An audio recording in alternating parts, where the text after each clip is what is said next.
오늘 새해 두 번째 주일 예배 우리에게 주시는 말씀은 히브리서 1장 1절부터 3절까지 말씀입니다. 봉독도 히브리서 1장 1절부터 3절까지의 말씀 한 목소리로 합독하도록 하시겠습니다. 시작. 옛적에 선지자들을 통하여 여러 부분과 여러 모양으로 우리 조상들에게 말씀하신 하나님이 이 모든 날 마지막에는 아들을 통하여 우리에게 말씀하셨으니 이 아들을 만유의 상속자로 세우시고 또 그로 말미암아 모든 세계를 지으셨느니라. 이는 하나님의 영광의 광채시요 그 본체의 형상이시라. 그의 능력의 말씀으로 만물을 붙드시며 죄를 정결하게 하는 일을 하시고 높은 곳에 계신 지극히 크신 이의 우편에 앉으셨느니라. 아멘. 네, 오늘은 선지자들보다 뛰어난 예수 그리스도라는 제목으로 박철수 목사님께서 말씀 전해주시겠습니다. 물론 성경 말씀 모든 게 중요하지만은 특별히 히브리서는 신약 속의 구약 이렇게 이야기를 합니다. 그러니까 신약 성경 중에서 구약 본문을 가장 많이 인용한 성경, 그리고 구약의 그 내용들, 구약의 뜻을 많이 포함한 게 히브리서입니다. 그러니까 히브리서를 통해 가지고 우리가 이 시대에 어떻게 살아내야 되는가, 그걸 하나님께서 말씀하시고 싶은 것 같아요. 기도드리고 말씀 전하기로 하겠습니다. 하나님 아버지, 은혜와 사랑을 감사를 드립니다. 아버지, 정말로 추운 날씨에도, 바람이 심하게 부는 그런 날씨에도 하나님께서 인도하셔서 저희가 다시 성전에 모여서 예배드릴 수 있도록 허락하심에 감사를 드립니다. 날마다의 삶이 주님으로 인해서 기쁜, 그리고 주님을 즐겁게 하는 그런 삶 되기를 원합니다. 이 시간 함께하여 주옵소서. 예수님 이름으로 기도드립니다. 아멘. 히브리서는 누가 썼을까요? 저자가? 저자 미상 그러잖아요. 몰라요. 그죠? 몰라요. 몰라요 그러니까 생각나는 게 영심이 생각이 나요. 영심이가 퀴즈대에 나가잖아요. 근데 얘가 하나도 모르잖아요. 딴 사람들은 전부 말해가지고 기회가 없어. 영심이만 기회가 생겼어. 근데 영심이가 몰라. 그래서 정직하게 몰라요 그랬는데 정답이 무명이에요. 몰라가 저자 미상 몰라가 정답이었어. 그래갖고 영심이가 우승했다는. 저자 미상 그러는데 대부분은 두 사람 중에 한 사람이 히브리서의 저자가 아닐 건가 예측을 합니다. 한 사람은 바울. 곳곳에 보면은 바울의 그 말투라든가 그런 게 많이 보인다. 그래서 바울이 아마도 저자이지 않을까. 또 하나는 언변이 좋고 성경에 능통했던 사람 누구? 아볼로가 루터가 그렇게 주장했어요. 루터가 아볼로가 히브리서의 저자일 것이다. 그리고 많은 사람들은 아마도 바울이 저자일 거다. 그 외에 몇몇 누구 있는데 정답은 몰라요. 미상입니다. 그러면은 히브리서는 누구를 대상으로 쓰여졌을까요? 유대인인데 전체 유대인? 유대 그리스도인. 그죠? 대상이 유대 그리스도인을 대상으로 히브리서가 쓰여졌습니다. 그러면은 왜 유대인도 아니고 유대 그리스도인들을 향하여서 저자가 히브리서를 기록을 했을까요? 뭔가 상황이 있었겠죠. 우리가 요한 1, 2, 3서를 할 때 요한 1, 2, 3서는 수신자가 누구였다? 이방인 기독교인이었다. 상황은 영지주의, 적 그리스도에 대처하기 위해서 적 그리스도를 이기고 구원을 얻어야 한다. 그러기 위해서 요한 1, 2, 3서를 기록을 했습니다. 특별히 요한 1서는 어떤 거? 적 그리스도가 누군가 이걸 감별을 해야 된다. 적 그리스도하고 진리의 영하고를 구별을 해야 된다. 그 기준이 뭐라고 그랬죠? 예수님의 성육신. 예수님의 성육신을 믿지 않는 자는 누구다? 적 그리스도 영에 속한 자다. 그리고 예수님의 성육신을 믿는 자들은 진리의 영에 속한 자들이다. 그러면은 이 사람들이 어디서 차이가 난다? 자기가 믿는 자의 말을 따른다. 적 그리스도를 믿는 자들은 적 그리스도, 그러니까 세상의 말을 따르고, 그리고 진리의 영을 믿는 자들은 하나님의 말씀을 따른다. 하나님의 말씀이 뭐다? 계시다. 그 계시가 곧 사랑인데 요한 사도는 특별히 형제 사랑을 강조를 했잖아요. 그러니까 형제 사랑을 못하는 자는 하나님도 사랑을 못한다. 그러면 하나님을 사랑하지 않는 자는 구원받을 수 없다. 이제 이렇게까지 1서에서는 말했고요. 2서에서는 요한 1서가 외부에 있는 적 그리스도 영지주의에 대한 내용이라면은 요한 2서는 어떤 거다? 함께 공동체 신앙생활을 하던 사람이 적 그리스도에 현혹돼 갖고 밖으로 나갔다. 한때 같은 형제였는데 밖으로 나갔다. 그러면은 이 사람이 형제인가 아닌가? 이 사람들을 어떻게 우리가 교제를 해야 되나 말아야 되나? 여기에 대한 내용이었습니다. 결론이 뭐였죠? 아는 체도 하지 말라. 집에도 초청하지 말고, 그죠? 전화도 받지 말고, 길에서 만나도 인사도 하지 말고, 형제 아니니까 아는 체도 하지 말라. 요한 3서는 뭐죠? 교회 내부의 일이었습니다. 교회 내부에도 그런 형제 같지 않은 형제가 있다. 그 형제를 어떻게 할 것인가? 하나님의 말씀을 지키지 않는 형제는 어떻게 할 것인가? 지질이 말을 안 들어. 하라는 거 하나도 안 하고 그 형제를 어떻게 했을까? 결론이 뭐였죠? 걔는 형제 아니다라는 게 결론이었습니다. 그죠? 걔는 형제 아니야. 믿는다고 하지만은 사사건건 그건 아닌 것 같은데요. 잘못된 것 같은데 내 생각에는, 그러니까 내가 복음을 주장하는 사람들은 형제에서 벗어난 사람들이다. 그 사람들도 어떻게 해야 된다? 형제가 아니기 때문에 이렇게 금을 그어라. 그게 요한 3세 이야기입니다. 근데 히브리서는 그거하고 다르게 뭐죠? 유대 기독교인들에게 주는 말씀인데 특징이 뭐냐면은 초신자가 아니고요. 유대 그리스도인인데 뿌리 깊은, 그러니까 중직자들을 대상으로 한 그런 말씀입니다. 이게 참 재밌는 게 사람이라는 게 자기 본성을 못 버려요. 그걸 이제 좋은 말로 미화를 시키면 전통과 역사, 관습 이렇게 포장을 하잖아요. 그리고 그걸 그대로 행합니다. 다른 사람이 들어오면은 어떻게 하지? 텃세를 부립니다. 그죠? 전통과 관습이라는 미명하에서 그걸 보통 미풍양속 그러잖아요. 근데 미풍양속이 아니고 가만히 들여다보면 텃세입니다. 그죠? 병원에서 간호사들 태움하죠? 군대에서 세 가지만 쓰면 할 말 하대요. 저는 별로 사병에서 겪어보지는 못했지만은 첫 번째가 보초, 또 하나가 그 집합, 또 하나가 있는데 불침번이 있던 거 뭔가 한부터 세 개만 없으면 할만하다 그래요. 그러니까 집합이라는 건 상급자가 아랫사람들 내 아래로 다 모여 그래가지고 그냥 갈구는 거죠.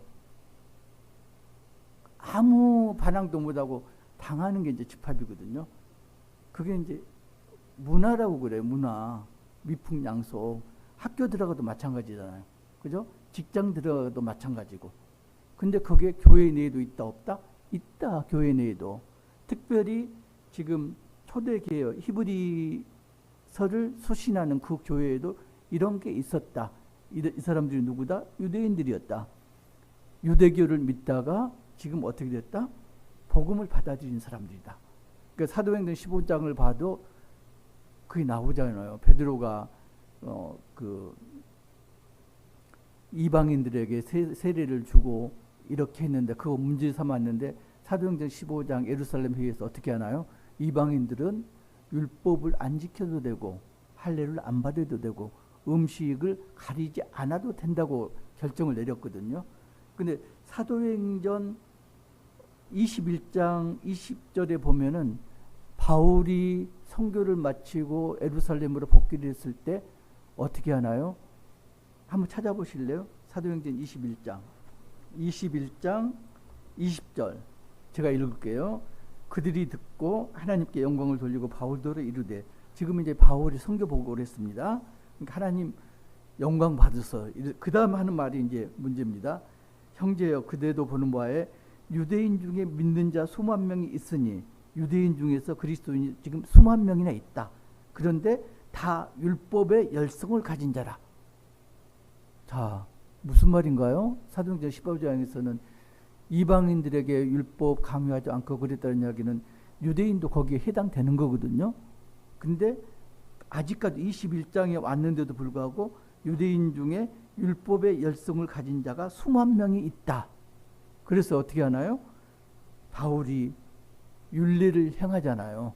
그죠? 이런 게 지금 히브리서에도 수신자 중에도 이런 사람이, 열성 있는 사람이 있었다.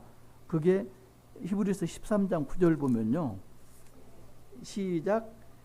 여러 가지 다른 교훈에 끌리지 말라. 마음은 은혜로서 굳게함이 아름답고 음식으로서 할 것이 아니니 음식으로 말미암아 행하는 자는 유익이 얻지 못하느니라. 여러 가지 교훈이 결국은 율법이고 음식이 지금 정결례에 해당되는 게 음식이잖아요. 아직도 그걸 열성적으로 지키는 자가 있고 자기들만 그럴 뿐만 아니라 그러지 않는 자들을 향해서는 너희들은 믿음이 없는 자야. 이렇게 이야기를 하는 거죠. 제가 이제 옛날에 제 아내가 잠깐 심호했던 교회에 한 6개월 제가 출석한 적이 있는데 그때 이제 교제했던 사람 중에 법정스님 막내 제자가 있었어요. 그 막내 제자가 결국은 뭐 종정인가 뭔가 그 투표 나갔다가 떨어지고 이제 기독교로 이렇게 귀의를 했는데 재밌는 게 성경을 엄청 많이 알아요. 문제가 뭐다? 성경을 해석하는데 불교적 지식을 가지고 성경을 해석한다. 본바탕을 못 버렸다. 자, 복음을 받아들였으면은 모든 걸 해석을 어떻게 해야 된다? 복음으로 해석을 해야 되거든요. 예수님 말씀을 해석을 해야 되는데 복음을 받아들였는데 성경 말씀을 해석하는데 예수님 말씀이 아니고 뭘로 해석을 한다? 불교 경전을 가지고 맞아. 부처님이 이런 말씀을 하셨어. 이렇게 하고 해석을 한다. 그럴듯해요. 맞는 것 같이. 그와 똑같이 지금 히브리 교회의 일부 열성 있는 기독교인들은 어떻게 했다? 율법을 지켜야 되고 정결례를 지켜야 되고 이렇게 해야지 온전한 기독교인이야. 이렇게 이야기를 합니다. 왜 그랬을까? 상황이 어떻게 됐냐면 그 당시에 유대 교회에서 기독교를 핍박을 했습니다. 왜냐하면은 기독교인들이 하는 짓이 어떻게 한다고요? 가는 곳마다 소요를 일으켰습니다. 가는 곳마다 사회 혼란을 야기했습니다. 복음이 진리가 선포되면은 시끄럽잖아요. 그래서 로마 당국에서는 기독교를 주시하고 있었습니다. 근데 로마 당국 입장에서는 유대교나 기독교나 똑같은 걸로 보거든요. 기독교가 유대교의 한 분파다. 그래서 유대교에서는 어떻게 생각했냐면 기독교가 로마 당국에 찍히면은 유대교도 마찬가지로 찍힌다.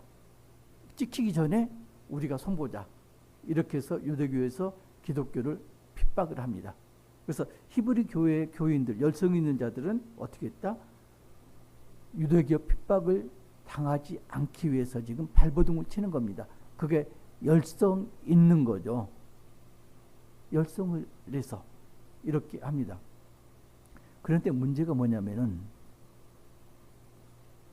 이 사람들이 예수님의 말씀 성경을 제대로 알았다면은 그런 짓을 하지 않았을 텐데, 예수님의 말씀 성경에 대해서 깊은 지식이 없었기 때문에 유대교 벽경 위에다가 플러스 예수님 말씀해가지고 기독교 이렇게 정립을 시키려고 한 거거든요.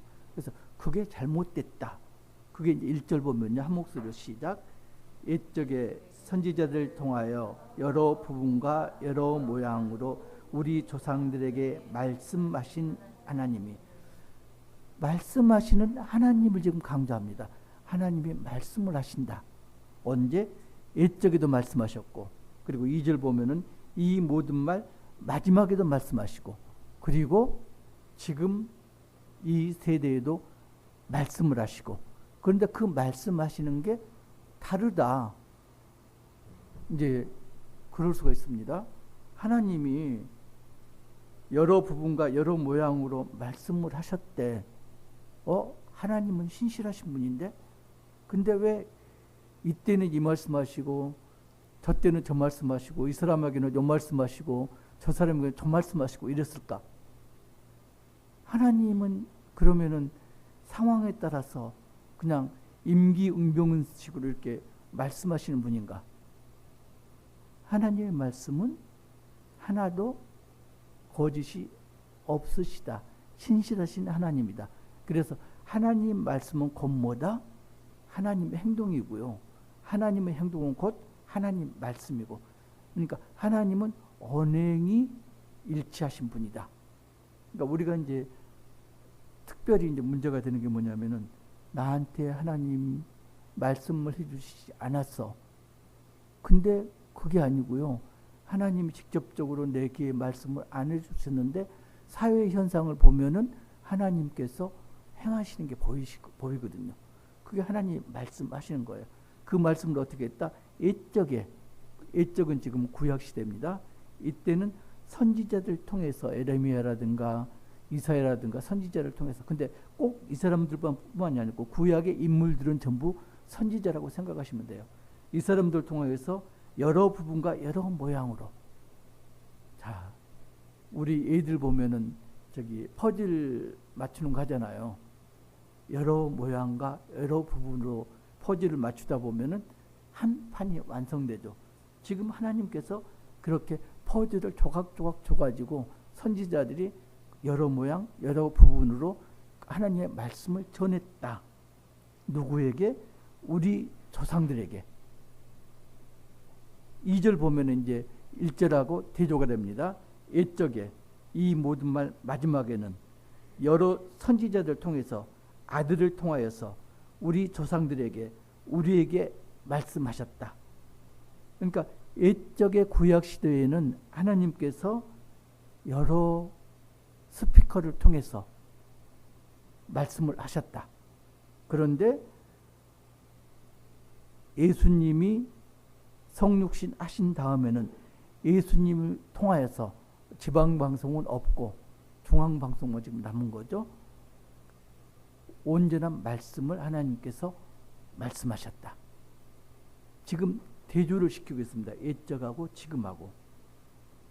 저는 이걸 묵상하면서 하나님의 말씀이 구약시대, 그리고 예수님 당시 신약시대, 그리고 지금 시대에도 말씀을 하고 계시는구나. 구약시대에는 오실 예수님에 대한 말씀, 그걸 모형이라고 그러잖아요. 예수님의 모형. 그리고 신약시대는 오신 예수님이 말씀하시는 거고, 그리고 지금 시대에는 오실 예수님, 계시록에 나타난 오실 예수님에 대해서 말씀을 하시는 거구나. 그런데 구약시대의 예수님은, 구약시대의 하나님은 어떤 하나님? 빛으로 임하신 하나님, 빛으로 있으라. 그 하나님이 어떻게 했다? 율법을 통해서 빛과 어둠을 가르는 역할을 했다. 율법을 지키면은 지키지 않으면은 그죠? 이렇게 말씀하셨는데 신약의 하나님은 사랑의 하나님이다. 모든 계시를 전부 이렇게 압축하면 뭐다? 사랑만 남는다. 사랑의 하나님. 그러니까 구약하고 신약 하나님이 동일한 하나님인데 말씀이 조금 다르더라. 구약의 하나님은 빛을 강조를 하셨고 신약의 하나님은 사랑을 강조를 하셨다. 그러면은 이 세대의 하나님은 뭘 강조를 하실 건가? 뭘 강조하시는 것 같아요? 저는 지금 트럼프라든가 이 미쳐 돌아가는 세상을 보면서 이 사람들이 정말로 잘못 생각하고 있구나. 이 세상의 하나님은 이 사람들이 착각하는 게 어떤 하나님으로 착각한다? 물질의 하나님으로 착각하고 있구나. 그래서 하나님 자리에 물질을 대체시켰구나. 전쟁이고 뭐고 돈을 위해서만 모든 걸 하게 되어 있잖아요. 그죠? 사랑은 없어지고 빛은 없어지고 오직 남은 게 물질만 남았구나. 이게 강하게 드는 거예요. 여러분은 어떠세요? 여러분은 어떤 하나님을 원하세요? 빛으로 말씀하신 하나님, 사랑으로 말씀하신 하나님, 아니면은 돈으로 말씀하신 하나님. 아니라고 말하면서도 마음 한켠에는 내가 꽁꽁 숨겨놓던 마음, 진짜 마음 뭐죠? 아유, 돈벼락이나 좀 맞아봤으면. 그런 마음 있잖아요. 그죠? 그런데 사랑으로 말씀하시는 하나님, 누구를 보냈다? 예수님을 성육신에서 이 땅에 보내셨다. 그게 이제 3절이거든요. 3절 함께 시작. 이는 하나님의 영광의 광채시요 그 본체의 형상이시라. 그의 능력의 말씀으로 만물을 붙드시며 죄를 정결하게 하시는 일을 아시고 높은 곳에 계신 지극히 크신 이의 우편에 앉으셨느니라. 그러니까 우리가 예수님을 직분이 크게 세 가지가 있다. 이렇게 이야기해요. 첫 번째 직분이 선지자적 직분, 선지자직 그러죠. 이게 있고 선지자직은 지금 보면 2절 후반부 보면은 만유의 상속자로 세우시고 모든 세계를 지으셨고 그리고 하나님 말씀이 온전하게 돼서 선포하게 하시고 그죠? 이게 이제 선지자적 직이고요. 3절에 보면은 영광의 광채시고 본체의 형상이시고 능력의 말씀으로 만물을 붙드시며 여기까지는 뭐죠? 왕의 직분 이거고요. 그 다음에 죄를 정결하게 하는 일을 하시고 높은 곳에 계신 지극히 크신 이의 우편에 앉으셨느니라.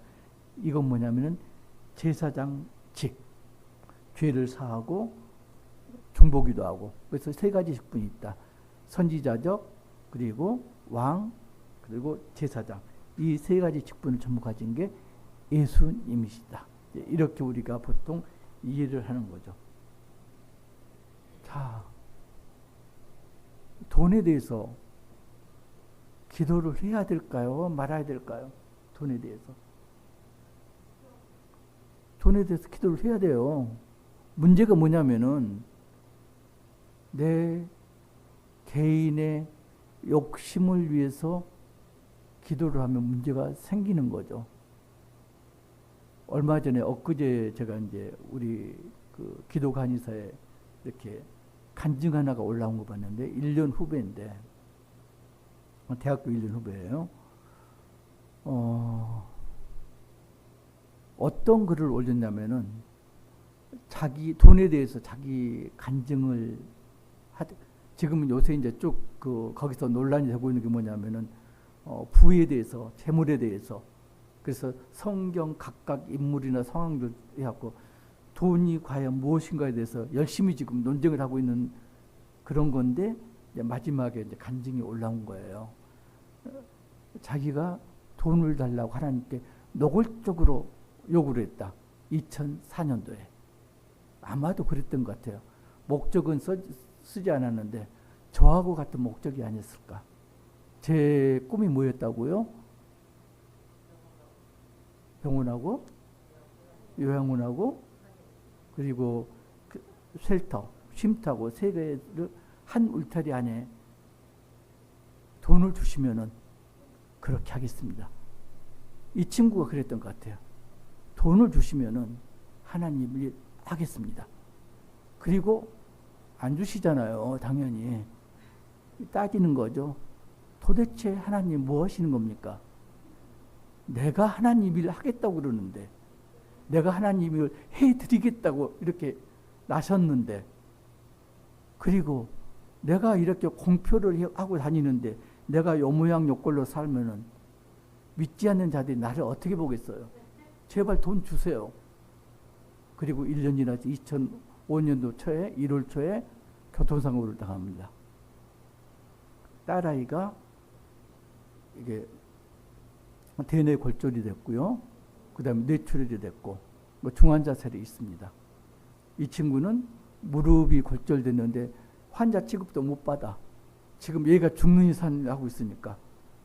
그래서 친가에 가서 이제 기도를 하는데 주일날이 됐는데 교회에 갈 엄두가 안 나. 그래서 혼자라도 예배를 드려야 되겠다. 예배를 드립니다. 찬양을 부르는데 그 찬양이 뭐냐면은 108장 그 어린 주 예수, 108장 그 어린 주 예수, 누울 곳 없어, 그 찬양을 부르는데 갑자기 하나님을 만났습니다. 그리고 뒤집어졌습니다. 자, 그러면은 하나님이 재정적으로 이제 풍족하게 주셨을까요? 여전히 재정적 어려움은 계속됩니다. 그런데 이 친구가 깨달은 게 뭐냐면은 하나님하고 대화하는 방법을 깨달았어요. 아, 하나님께서 원하시는 건 내가 하나님 일하는 것보다도 하나님하고 대화하기를 원하는 거구나. 그걸 깨달은 거예요. 하나님께서 사랑을 원하시는데 내가 사랑을 주는 것도 중요하지만은 내가 하나님을 사랑하고 하나님 사랑을 내가 느끼는 걸 하나님께서 더 원하고 계시는구나. 그걸 깨달은 거예요. 그러니까 어떻게 됐다? 여전히 경제적으로 어려운 가운데서도 마음의 평강이 있었습니다. 그리고 이 친구가 작년에 2025년도 8월 달에 한의원을 접습니다. 왜? 물론 이제 경제적 어려움도 있지만 목적이 뭐였다? 의료 선교를 하기 위해서. 그래서 기존 선교사 분하고 조인을 해가지고 의료 선교를 하기 위해서 지금 준비 중이다. 그래서 이 친구는 지금 의료 선교하는 그 아마도 내년이나 올해 나갈 것 같은데 이걸 광야 2기로 보고 있더라고요. 그럼 광야 1기가 언제 있다? 2024년 기도부터 쭉 지금까지가 광야 1기였다. 이제 광야 1기를 마치고 광야 2기로 접어들고 있다. 자, 여전히 경제적으로는 똑같습니다. 그죠? 근데 하나님하고 대화하는 법을 깨닫고 나니까 하나님이 원하시는 게 네가 돈 가지고 네가 네 의수수가 가지고 다른 사람한테 사랑 베푸는 그 이전에 뭐가 중요하다? 하나님하고 대화하는 거. 하나님 사랑을 느끼고 하나님을 사랑하는 게 더 중요하다는 걸 깨달은 거예요. 제 간증을 좀 하자면은 아마 들으신 분도 몇 분 계세요. 몇 번 제가 했으니까. 근데 아마 절반 정도는 못 들었을 거예요. 그러니까 그 절반을 위해서 제가 이제 말씀드리면은 2010년, 그러니까 지금부터 한 15년 정도 이전에 저도 경제적으로 굉장히 어려웠습니다. 뭐 은행에는 보통 몇 억씩 지금도 이제 그렇지만은 몇 억씩 빚은 있는 거죠. 그런데 그때 어떻게 하면 딸아이가 미국으로 유학 가 있는 상황이었습니다. 자, 그거 유학생 얼마나 돈 들어가 알잖아요. 그거 감당하기도 어려운데 어떻게 됐다? 제 아내가 신대원에 입학을 했다. 근데 제가요, 제가 그 믿음 생활 한 지 얼마 안 돼서 세 가지를 제가 서원을 했거든요. 세 가지가 아니라 한 가지를 서원했어요. 하나님, 나나 내 아내는 목사는 안 될 거예요. 대신에 목사 3명을 하나님께 올려드릴게요. 목사 3명을 제가 키우겠습니다. 제가 서원을 했거든요. 그래서 한 사람이 지금 신대원에 들어갔네요. 그잖아요. 아내가 들어갔어요. 지금 유학생 1명, 신대원생 1명입니다. 제가 또 이제 대학원 들어가서 공부를 하잖아요. 전공과 전혀 관계가 없는 교육학 공부한다고 대학원 들어갔습니다. 대학원생이 지금 2명이 됐네요. 유학생 1명, 대학원생 2명. 그런데 제가 초신자 시절에, 서리집사 시절에 중등부 교사를 했는데 중등부 담당하던 전도사님 아들을 보면서 제가 그때 약속한 게 있어요. 그때 대여섯 살 됐나? 왜 그런데 상황이 생각 안 나요. 근데 네가 만약에 나중에 신학을 전공한다면 집사님이 네 학비 대줄게. 어떻게 됐을까요? 신대원에 입학했어요. 어떻게 돼요? 학비 대줘야죠. 그게 뭐예요? 서운한 거잖아요. 하나님하고 약속한 거잖아요. 그래서 지금 졸지에 어떻게 됐어요? 유학생 1명, 대학원생 3명, 4명 학비를 대야 돼요. 감당되나요? 안 되나요? 안 돼요. 근데 이제 그때 생각이 뭐였냐면 어차피 빚 은행에 있는 거 거기서 1억 더 있으나 없으나 뭐 그게 그거지. 하나님이 나머지 채워주시겠지. 그렇게 해가지고 이제 4명 이렇게 학비를 대기 시작했는데 어떻게 됐을까요? 자, 빚은 그대로예요. 그 학비 대기 전화가 똑같아요. 근데 학비는 너끈하게 뭐 풍족하게는 아니지만은 감당할 수 있을 만큼 수입이 들어와요. 그런데 재밌는 게요. 제가 굉장히 계산적이잖아요. 하나님도 계산적인 사람에게는 지극히 계산적으로 응답을 하세요. 자, 학비가 필요 없는 사람들이 한 사람들 생깁니다. 그죠? 수입이 딱 그만큼씩 줍니다. 전부 졸업을 했습니다. 수입이 학비 부담하기 이전 상태로 복귀를 합니다. 그리고 딸아이가 유학에서 돌아와서 의존원 입학해서 그 공부를 하고 이제 결혼을 합니다. 결혼 다음 달에 수입이 거기서 딱 절반으로 줄어듭니다. 이제 딸아이한테 들어갈 거 없어도 되잖아. 지금도 저는 하나님하고 씨름을 합니다. 하나님이 말씀하십니다. 너 나한테 목사 3명 올렸지 않니? 근데 왜 그 전도사님 그 아들 이름이 사무엘이거든요. 사무엘 목사 말고는 내가 2명 목사를 아직 못 받았어. 제가 반론하거든요.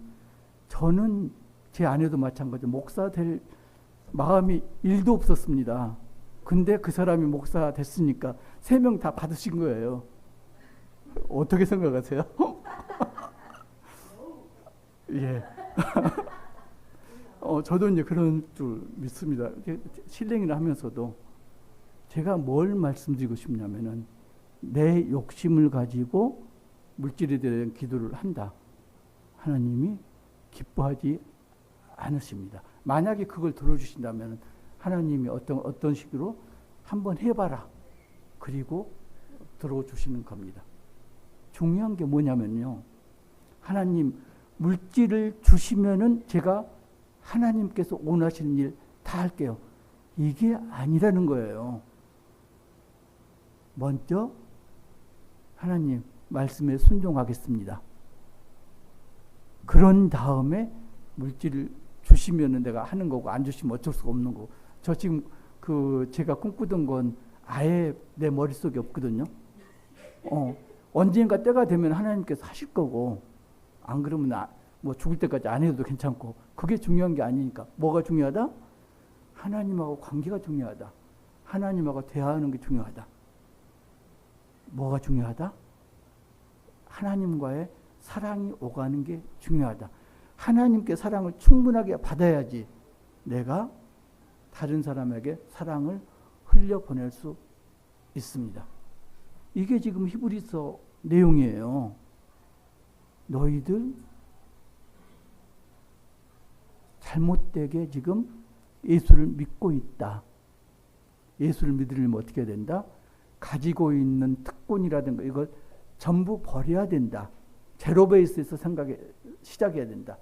유대인들이 어떻게 했나요? 선민이잖아요. 선민의식이 있었잖아요.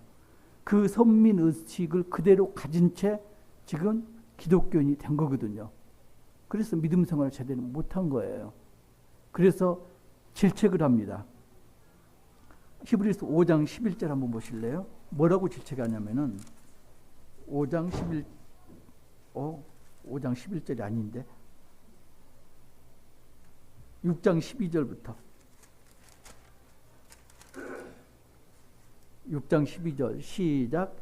게으르지 아니하고 믿음과 오래 참음으로 말미암아 약속들을 기업을 되게 하는 자. 게으르지 말라. 게으름을 피웠다는 거예요. 믿음 생활하는데 게으르지 말라. 그리고 자 6장입니다. 6장 4절에서 6절 제가 읽을게요. 한 번 빛을 받고 하늘의 은사를 맛보고 성령에 참여한 바 되고 하나님의 선한 말씀과 내세의 능력을 맛보고도 자 복음을 받아들였습니다. 하나님의 은혜를 받았습니다. 구원을 약속받았습니다. 그런데도 불구하고 타락한 자들은 굉장히 중요한 말씀입니다. 다시 새롭게 하여 회개할 수 없나니. 자, 회개하고 하나님 자녀가 됐습니다. 그런데 타락했습니다. 물론 이제 하나님 말씀에 의하면은 그래도 회개하면은 그래 용서해 주마 이러는데 분명히 말씀합니다. 타락한 자들은 그러니까 하나님의 능력을 맛보고 타락한 자들은 다시 새롭게 하여 회개할 수 없다. 중요한 말씀입니다. 믿음 생활을 하다가 이단을 홀려나갔습니다. 다시 돌아왔다. 물론 예수님 마음으로 그래 회개하고 다시 구원을 받으면 돼. 이러지만은 아니라는 거예요. 믿음 생활을 하다가 타락하면은 회개할 기회도 주지 않고 구원도 받을 수 없다고 성경 곳곳에서는 이야기를 하고 있습니다. 여러분들은 어떤 예수님을 기다리세요? 빛으로 말씀하시는 예수님, 사랑으로 말씀하시는 예수님. 여러분들이 어떤 예수님을 기다리는지 누구를 보면 알 수가 있다? 여러분들 아들, 딸을 보면 알 수가 있어요. 여러분들 자녀는 엄마 말에 순종하나요? 아빠 말에 순종하나요? 부모 말씀에 순종하나요? 아니면은 아예 말을 안 듣나요?